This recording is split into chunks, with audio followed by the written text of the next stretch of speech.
අපේ අතින් අපිට වතුර ටිකක් බොන්න බැරි දවසක් එනවා. එහෙම නෙමෙයිද? මොනවාද වෙනස් වෙන්නේ නැත්තේ? දරුවෝ වෙනස් වෙනවා.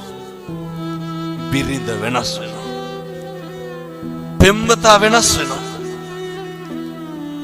බාහිර ලෝකයේ කවර කතාද මමත් වෙනස් වෙනකොට. ඒ හින්දා කිසිම දෙයක් ගැන අධිතක්සේරුවෙන් ඉන්න එපා. අපේ අතින් අපිට වතුර ටිකක් බොන්න බැරි දවසක් එනවා. එහෙම නෙමෙයිද? මොනවාද වෙනස් වෙන්නේ නැත්තේ? දරුවෝ වෙනස් වෙනවා. බිරිඳ වෙනස් වෙනවා. පෙම්වතා වෙනස් වෙනවා. බාහිර ලෝකයේ කවර කතාද මමත් වෙනස් වෙනකොට. ඒ හින්දා කිසිම දෙයක් ගැන අධිතක්සේරුවෙන් ඉන්න එපා.